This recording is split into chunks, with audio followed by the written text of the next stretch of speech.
so 4.2 degrees Kelvin.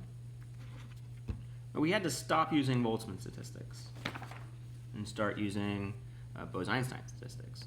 So people were cooling down gas for fun, not for fun, for science. Well, science is fun. And they saw that things changed dramatically when they got to 2.17 degrees Kelvin. Okay.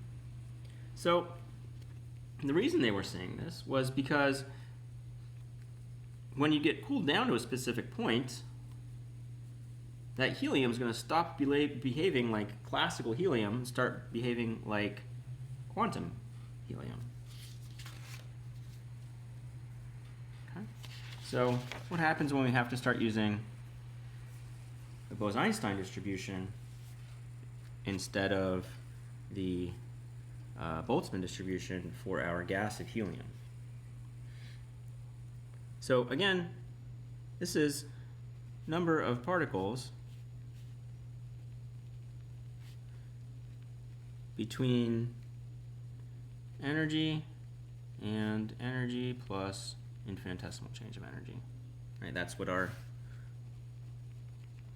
Boltzmann distribution is. And that is given as this familiar, by now hopefully, E the alpha, E the K, oops, E, losing it. E divided by KT minus 1. And now we're going to write in our density of states. All right, so our Bose-Einstein distribution from before under our density of states. Right, and that density of states is just going to be given from before, right?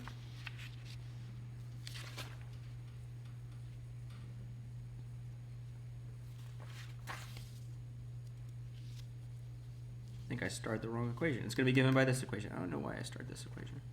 It's going to be given by this equation, right? Particles in a box. Bosons don't do anything weird like obey Pauli exclusion principle, so we just have all the energy states given by that guy. Okay? So this is going to be a bit of a weird argument, but this constant alpha, which is determined by normalization, cannot be negative. Right? What this would mean is that this equation would then itself go negative for low values of the energy. Right? When these guys start becoming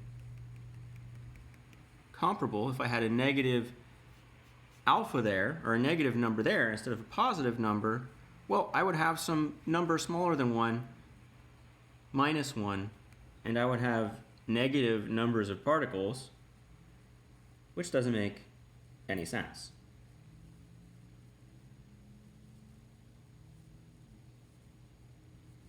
Okay. So what this means is that we're going to examine that normalization condition, right, that we just did, for example, here, and see when it breaks. And when it breaks is when there's going to be a new type of behavior. So our normalization is going to be the same as it normally is. Right? Again, just the integral over the number distribution, so to be clear.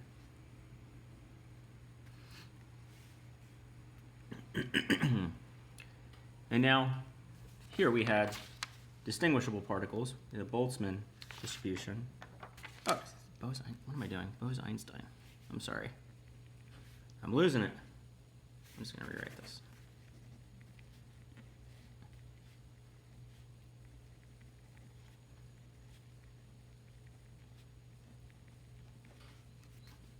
Okay. So now we have, similar to before, but now with a different n,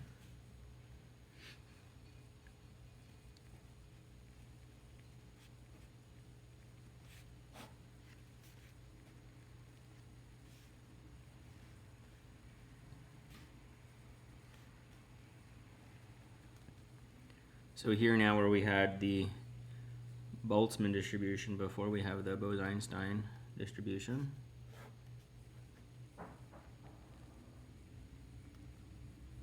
D, E.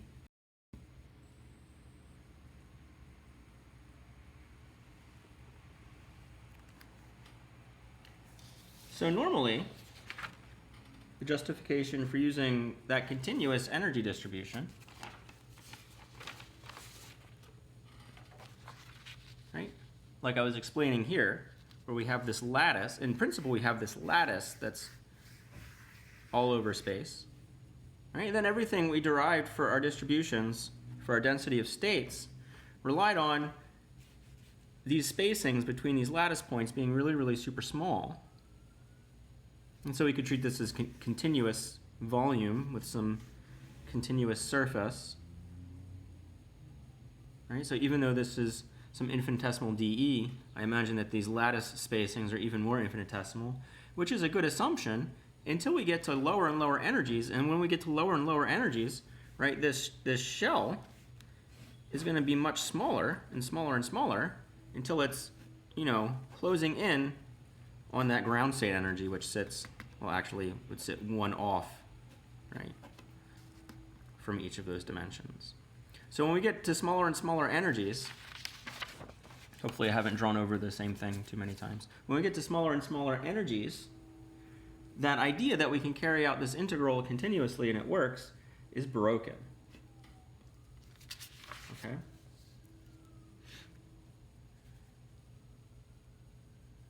So it means that this normalization, in a sense, stops working.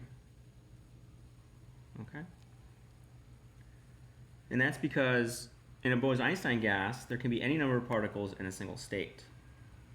So before, we've been sort of ignoring the ground state, right? Because as we saw in a calculation, I think we did a couple classes ago, when we introduced the density of states notation, we saw that if we take like a regular gas sitting around at room temperature,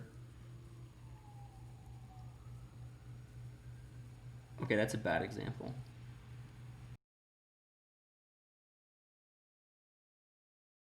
Well, if you took, okay, think about it like this. So I've got the box.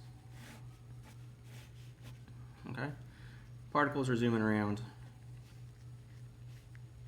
And then if we're thinking of this as a particle in the box, right, we have some wave function possibility in each dimension.